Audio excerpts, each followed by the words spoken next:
विश्व के सर्वाधिक लोकप्रिय नेता, हम सबके हृदय सम्राट, भारत के तेजस्वी प्रधानमंत्री, परम आदरणीय श्री नरेंद्र मोदी जी।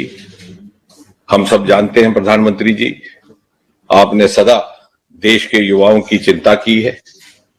युवाओं के लिए जीविका के, रोजगार के, आमदनी के, नौकरी के निरंतर नए विकल्प तलाशे हैं। युवाओं को कैसे खुशहाल रखा जा सके, उसके लिए अनेकों योजनाएं प्रारंभ की हैं। युवा किस प्रकार राष्ट्र निर्माण में अपनी पर्याप्त भूमिका निभा सके, उसके लिए समय समय पर आपने कार्यक्रम तय किए हैं। ये आप ही थे जिन्होंने 2015 में लाल किले से अपने स्वतंत्रता दिवस के संबोधन में आह्वान किया startup India, stand up India, और देखते ही देखते वो एक मुहिम में बदल गया। मात्र 350-400 से बढ़कर के स्टार्टअप्स की संख्या देश में 75,000 पार कर गई और दुनिया में स्टार्टअप इकोसिस्टम में हिंदुस्तान को तीसरा दर्जा हासिल हुआ। ये आप ही थे जिन्होंने कुछ समय पहले देश की जनता से यह वादा किया था कि आप 10 लाख सरकारी नौकरियां उपलब्ध करवाएंगे। आज एक बार फिर ये बात प्रमाणित होती है कि आप जो कहते हैं वो करते हैं। आप हैं तो सब मुमकिन है। प्रधानमंत्री जी, आज का दिन 22 अक्टूबर 2022 स्वतंत्र भारत के इतिहास का एक ऐतिहासिक दिन है। आपके नेतृत्व में संकल्प से सिद्धि की इस यात्रा में हम एक महत्वपूर्ण पड़ाव पर खड़े हैं, जबकि आप इन 10 लाख नौकरियों की पहली किश्त 75,000 नियुक्ति पत्र जारी करके शुरू करेंगे और एक ही समय में उसी वक्त देश के 50 भिन्न भिन्न स्थानों पर भारत सरकार के मंत्री उपस्थित हैं और साथ ही साथ उनके साथ उपस्थित हैं इन नियुक्ति पत्रों के लाभार्थीगण। इन नियुक्तियों की विशेषता एक ये भी है कि भारत सरकार के लगभग सभी विभागों और मंत्रालयों में ये नियुक्तियां की जा रही हैं। गृह मंत्रालय से रेलवे तक, शहरी विकास से ग्रामीण विकास तक, स्वास्थ्य से शिक्षा तक। दूसरा एक ये भी विशेषता कि इन नियुक्तियों के लाभार्थी देश के लगभग सभी राज्यों और केंद्र शासित प्रदेशों में फैले हुए हैं और साथ ही साथ ये नियुक्तियां लगभग सभी पदों पर, सभी स्तर पर की जा रही हैं, चाहे वो ग्रुप ए हो, ग्रुप बी गेस्टेड हो, ग्रुप बी नॉन गेस्टेड हो या फिर ग्रुप सी हो। बहुत लंबी बात ना करते हुए मैं अपनी बात केवल ये कह करके समाप्त करूंगा कि आपके बटन दबाते ही, जैसे ही ये नियुक्तियां पत्र जारी होते हैं, तो देश भर में 75 लाभार्थी युवाओं को इन नियुक्ति पत्रों के माध्यम से आपका आशीर्वाद प्राप्त होगा और साथ ही साथ हम सब जो कार्मिक विभाग में, डीओपीटी डिपार्टमेंट में बैठे हैं, हमारी भी हौसला अफजाई होगी और हम आपसे ये वादा करते हैं, आपको ये वचन देते हैं कि बहुत जल्द हम इन 10 लाख नौकरियों की अगली किस्त लेकर के आपके सामने पुनः उपस्थित होंगे। आपका बहुत बहुत आभार। धन्यवाद राज्य मंत्री जी।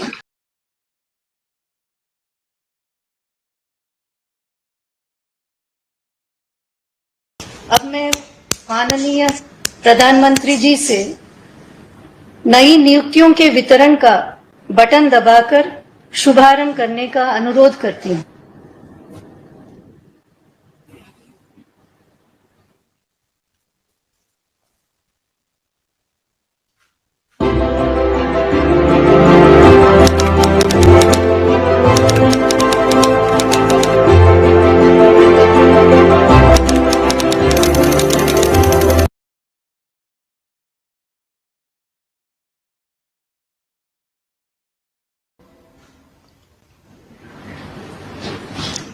मैं माननीय प्रधानमंत्री जी का धन्यवाद करते हुए नवनियुक्तों को संबोधित करने तथा हमारा मार्गदर्शन करने का अनुरोध करती हूँ।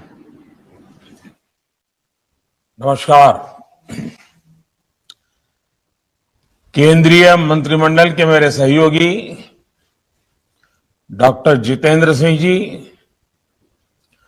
देश के अलग अलग हिस्सों में मौजूद हमारे सभी वरिष्ठ मंत्रीगण, देश के युवा बेटे और बेटियां, उपस्थित सभी अन्य महानुभाव, देवी और सज्जनों, सबसे पहले आप सभी को, सभी देशवासियों को धनतेरस की बहुत बहुत बधाई।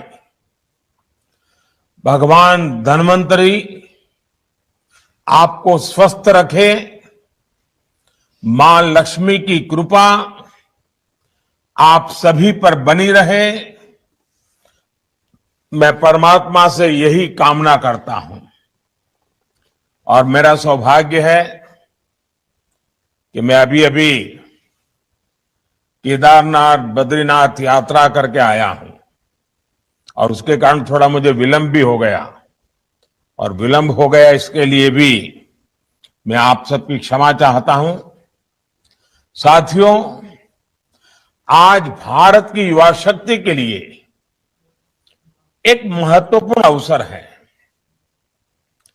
बीते 8 वर्षों में देश में रोजगार और स्वरोजगार का जो अभियान चल रहा है, आज उसमें एक और कड़ी जुड़ रही है। ये कड़ी है रोजगार मेले की।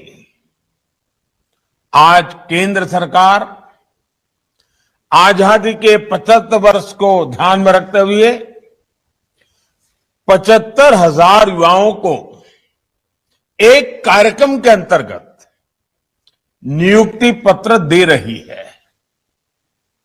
बीते 8 वर्षों में पहले भी लाखों युवाओं को नियुक्ति पत्र दिए गए हैं, लेकिन इस बार हमने तय किया कि इकट्ठे नियुक्ति पत्र देने की परंपरा भी शुरू की जाए, ताकि डिपार्टमेंट में भी टाइम बाउंड प्रक्रियाएं पूरा करने और निर्धारित लक्ष्य को जल्द से पार करने का एक सामूहिक स्वभाव बने, सामूहिक प्रयास हो।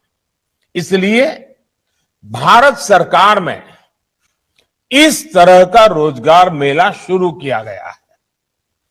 आने वाले महीनों में इसी तरह लाखों युवाओं को भारत सरकार द्वारा समय समय पर नियुक्ति पत्र सौंपे जाएंगे।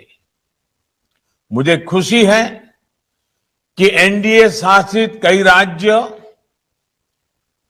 और केंद्र शासित प्रदेश भी और भाजपा सरकारें भी अपने यहां इसी तरह रोजगार मेले आयोजित करने जा रहे हैं।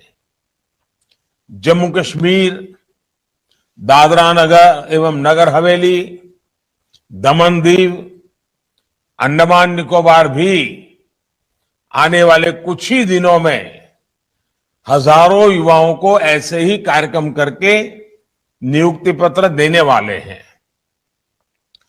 आज जिन युवा साथियों को नियुक्ति पत्र मिला है, उन्हें मैं बहुत बहुत बधाई देता हूं।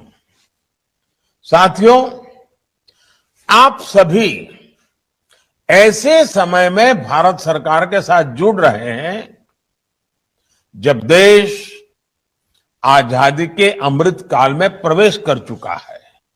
विकसित भारत के संकल्प की सिद्धि के लिए हम आत्मनिर्भर भारत के रास्ते पर चल रहे हैं।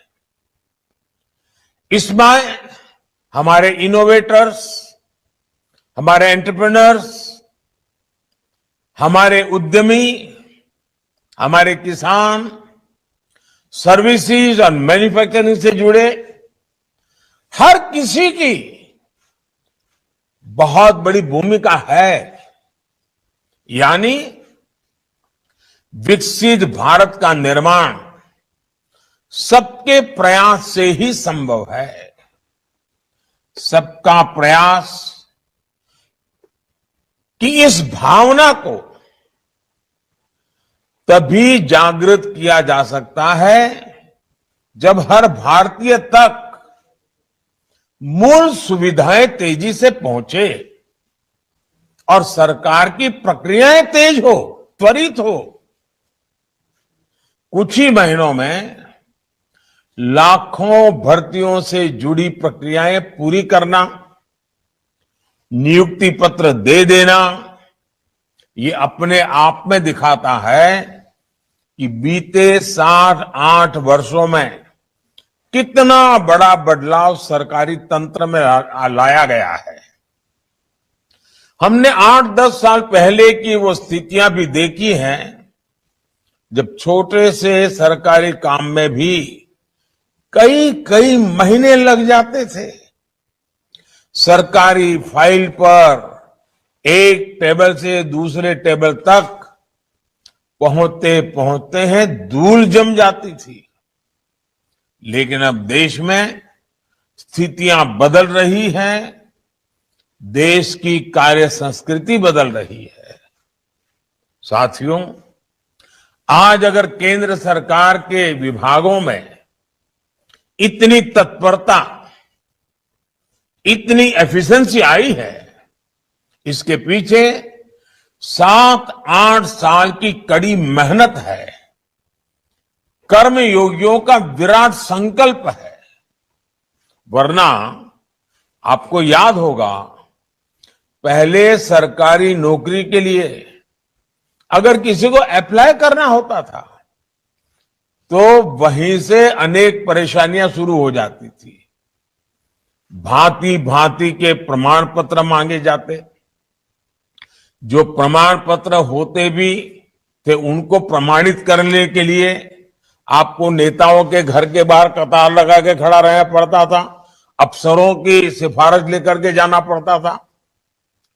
हमने सरकार के शुरुआती वर्षों में ही इन सभी मुश्किलों से युवाओं को मुक्ति दे दी। सेल्फ एटेस्टेशन, युवा अपने सर्टिफिकेट खुद प्रमाणित करे, ये व्यवस्था की। दूसरा बड़ा कदम हमने केंद्र सरकार की ग्रुप सी और ग्रुप डी इन भर्तियों में इंटरव्यू को खत्म करके उन सारे परंपराओं को उठा लिया।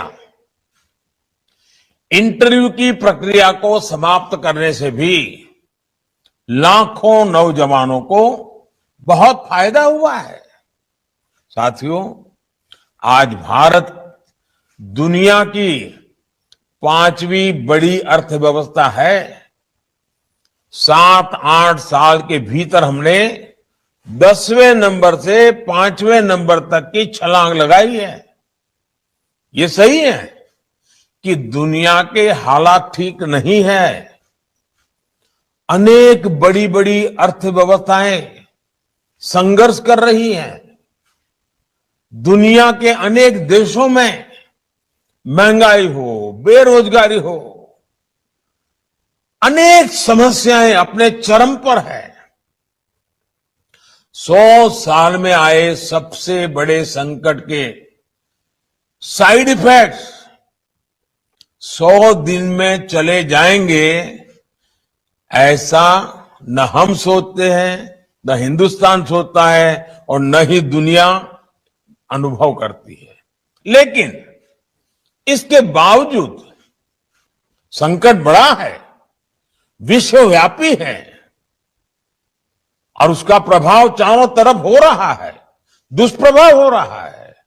लेकिन इसके बावजूद भारत पूरी मजबूती से लगातार नए नए इनिशिएटिव लेकर के, थोड़ा रिस्क लेकर के भी ये प्रयास कर रहा है कि ये जो दुनिया भर में संकट है उसको से हम हमारे देश को कैसे बचा पाए, इसका दुष्प्रभाव हमारे देश पर कम से कम कैसे हो। बड़ा कसौटी काल है, लेकिन आप सबके आशीर्वाद से, आप सबके सहयोग से अब तक तो हम बच पाए हैं। ये इसलिए संभव हो पा रहा है क्योंकि बीते 8 वर्षों में हमने देश की अर्थव्यवस्था की उन कमियों को दूर किया है जो रुकावटें पैदा करती हो। इस देश में ऐसा वातावरण बन रहा है जिसमें खेती की, प्राइवेट सेक्टर की, छोटे और लघु उद्योगों की, ये देश में रोजगार देने वाले सबसे बड़े सेक्टर है। आज हमारा सबसे अधिक बल युवाओं के कौशल के विकास पर है, स्किल डेवलपमेंट पर है। प्रधानमंत्री कौशल विकास योजना के तहत देश के उद्योगों की जरूरतों के हिसाब से युवाओं को ट्रेनिंग देने का एक बहुत बड़ा अभियान चल रहा है। इसके तहत अभी तक 1.25 करोड़ से अधिक युवाओं को स्किल इंडिया अभियान की मदद से ट्रेन किया जा चुका है। इसके लिए देश भर में कौशल विकास केंद्र खोले गए हैं। इन 8 वर्षों में केंद्र सरकार द्वारा उच्च शिक्षा के सैकड़ों नए संस्थान भी बनाए गए हैं। हमने युवाओं के लिए स्पेस सेक्टर खोला है, ड्रोन पॉलिसी को आसान बनाया है ताकि युवाओं के लिए देश भर में ज्यादा से ज्यादा अवसर बढ़े। साथियों, देश में बड़ी संख्या में रोजगार और स्वरोजगार के निर्माण में सबसे बड़ी रुकावट बैंकिंग व्यवस्था तक बहुत सीमित लोगों की पहुंच भी थी। इस रुकावट को भी हमने दूर कर दिया है। मुद्रा योजना ने देश के गांवों और छोटे शहरों में उद्यमशीलता का विस्तार किया है। अभी तक इस योजना के तहत करीब करीब 20 लाख करोड़ रुपए के ऋण दिए जा चुके हैं। देश में स्वरोजगार से जुड़ा इतना बड़ा कार्यक्रम पहले कभी लागू नहीं किया गया। इसमें भी जितने साथियों को यह ऋण मिला है उसमें से 7.5 करोड़ से अधिक लोग ऐसे हैं जिन्होंने पहली बार अपना कोई कारोबार शुरू किया है, अपना कोई बिजनेस शुरू किया है। और इसमें भी सबसे बड़ी बात, मुद्रा योजना का लाभ पाने वालों में लगभग 70% लाभार्थी हमारी बेटियां हैं, माताएं बहनें हैं। इसके अलावा एक और आंकड़ा बड़ा महत्वपूर्ण है। बीते वर्षों में सेल्फ हेल्प ग्रुप से 8 करोड़ महिलाएं जुड़ी हैं जिन्हें भारत सरकार आर्थिक मदद दे रही है। ये करोड़ों महिलाएं अब अपने बनाए उत्पाद देश भर में बिक्री कर रही है, अपनी आय बढ़ा रही हैं।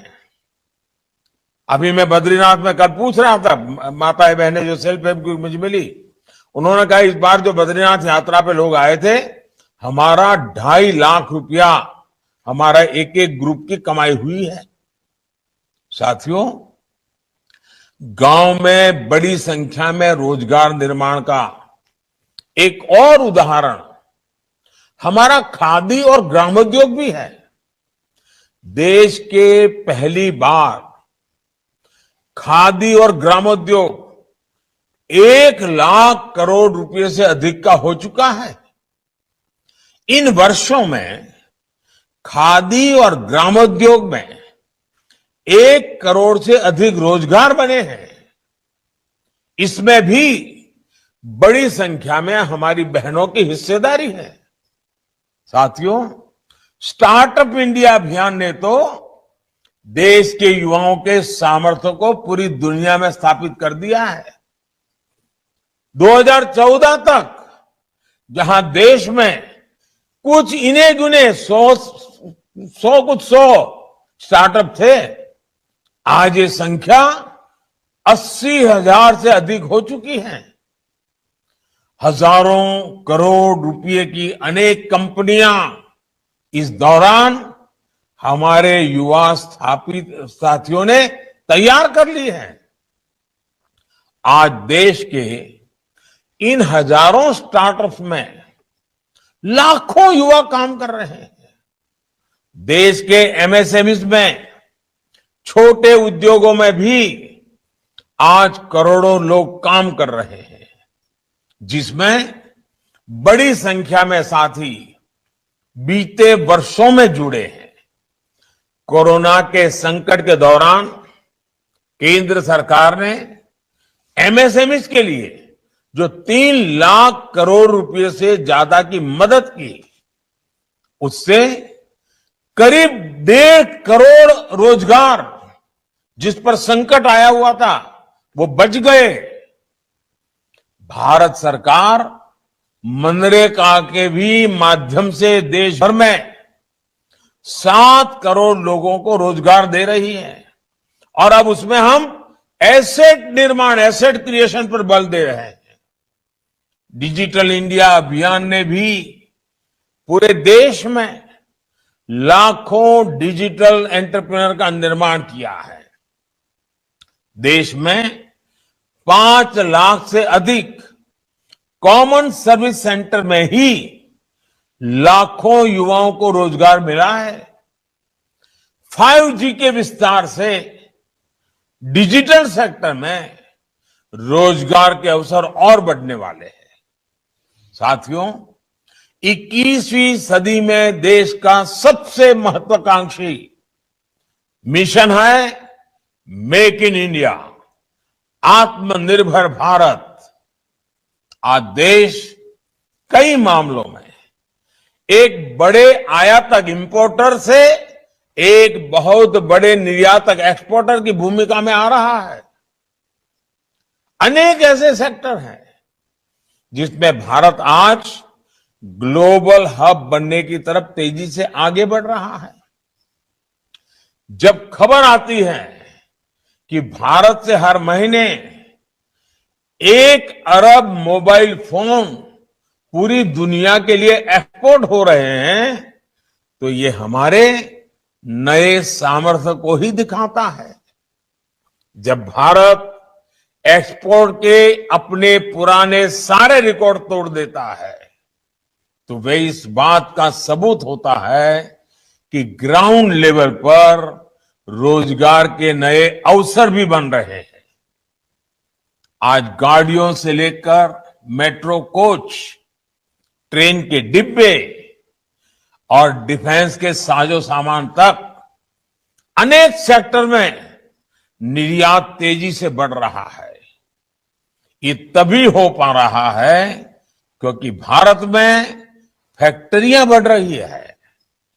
फैक्ट्रियां बढ़ रही है तो उसमें काम करने वालों की संख्या बढ़ रही है।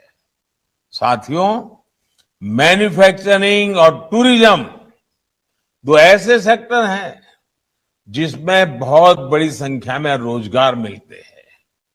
इसलिए आज इन पर भी केंद्र सरकार बहुत व्यापक तरीके से काम कर रही है। दुनिया भर की कंपनियां भारत में आए, भारत में अपनी फैक्ट्रियां लगाएं और दुनिया की डिमांड को पूरी करें। इसके लिए प्रक्रियाओं को भी सरल किया जा रहा है।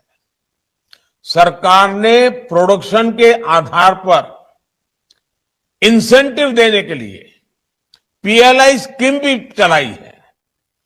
जितना ज्यादा प्रोडक्शन उतना अधिक प्रोत्साहन, ये भारत की नीति है। इसके बेहतर परिणाम आज अनेक सेक्टर्स में दिखने शुरू भी हो चुके हैं। बीते वर्षों में ईपीएफओ का जो डेटा आता रहा है वो भी बताता है कि रोजगार को लेकर के सरकार की नीतियों से कितना लाभ हुआ है। 2 दिन पहले आए डेटा के मुताबिक इस साल अगस्त के महीने में करीब 17 लाख लोग ईपीएफओ से जुड़े हैं। मैं अगस्त महीने की बात कर रहा हूं। यानी ये देश की फॉर्मल इकोनॉमी का हिस्सा बना है। इससे भी करीब 8 लाख ऐसे हैं जो 18 से 25 साल के उम्र के ग्रुप के हैं। साथियों, इंफ्रास्ट्रक्चर निर्माण से रोजगार निर्माण का भी एक और बड़ा अवसर होता है, एक बहुत बड़ा मजबूत पक्ष होता है। और इस विषय में तो दुनिया भर में सब लोग मान्यता है कि हाँ, ये क्षेत्र है जो रोजगार बहुत बढ़ाता है। बीते 8 वर्षों में देश भर में हजारों किलोमीटर नेशनल हाईवे का निर्माण हुआ है। रेल लाइन के दोहरीकरण का काम हुआ है। रेलवे के गेज परिवर्तन का काम हुआ है। रेलवे में इलेक्ट्रिफिकेशन पर देश भर में काम किया जा रहा है। देश में नए हवाई अड्डे बना रहा है। रेलवे स्टेशनों का आधुनिकीकरण हो रहा है। नए वाटरवेज बन रहे हैं। ऑप्टिकल फाइबर नेटवर्क का पूरे देश में बड़ा अभियान चल रहा है। लाखों वेलनेस सेंटर बन रहे हैं। पीएम आवास योजना के तहत 3 करोड़ से ज्यादा घर भी बनाए गए हैं। और आज शाम को धनतेरस पर जब मध्य प्रदेश के 4.5 लाख भाई बहनों को अपने घरों की चाबी सौंपूंगा तो मैं इस विषय पर भी आज विस्तार से बोलने वाला हूं। मैं आपसे भी आग्रह करूंगा, आज मेरा शाम का भाषण भी देख लीजिए। साथियों, भारत सरकार इंफ्रास्ट्रक्चर पर 100 लाख करोड़ रुपए से ज्यादा का लक्ष्य लेकर चल रही है। इतने बड़े पैमाने पर हो रहे विकास कार्य स्थानीय अवसर पर युवाओं के लिए रोजगार के लाखों अवसर बना रहे हैं। आधुनिक इंफ्रा के लिए हो रहे हैं सारे कार्य टूरिज्म सेक्टर को भी नई ऊर्जा दे रहे हैं। आस्था के, आध्यात्म के, ऐतिहासिक महत्व के स्थानों को भी देश भर में विकसित किया जा रहा है। ये सारे प्रयास रोजगार बना रहे हैं। दूर सुदूर से भी युवाओं को मौका दे रहे हैं। कुल मिलाकर देश में अधिक से अधिक रोजगार के निर्माण के लिए केंद्र सरकार एक साथ अनेक मोर्चों पर काम कर रही है। साथियों, देश की युवा आबादी को हम अपनी सबसे बड़ी ताकत मानता है। आजादी के अमृत काल में विकसित भारत के निर्माण के सारथी हमारे युवा हैं, आप सभी हैं। आज जिन्हें नियुक्ति पत्र मिला है उनसे मैं विशेष तौर पर कहना चाहूंगा कि आप जब भी दफ्तर आएंगे अपने कर्तव्य पथ को हमेशा याद करें। आपको जनता की सेवा के लिए नियुक्त किया जा रहा है। 21वीं सदी के भारत में सरकारी सेवा सुविधा का नहीं बल्कि समय सीमा के भीतर काम करके देश के कोटि कोटि लोगों की सेवा करने का एक कमिटमेंट है, एक स्वर्णिम अवसर है। स्थितियां, परिस्थितियां कितनी भी कठिन हो, सेवा भाव का सरोकार और समय सीमा की मर्यादा को हर हाल में हम सब मिलकर के कायम रखने का प्रयास करेंगे। मुझे विश्वास है कि आप इस बड़े संकल्प को ध्यान में रखते हुए सेवा भाव को सर्वोपरि रखेंगे। याद रखिए, आपका सपना आज से शुरू हुआ है, जो विकसित भारत के साथ ही पूरा होगा। आप सभी को फिर से नियुक्ति पत्र जीवन की एक नई शुरुआत के लिए बहुत बहुत शुभकामनाएं हैं और मुझे विश्वास है कि आप मेरे अनन्य साथी बन करके हम सब मिलकर के देश के सामान्य मानवी की आशा आकांक्षाओं को पूरा करने में कोई कमी नहीं रखेंगे।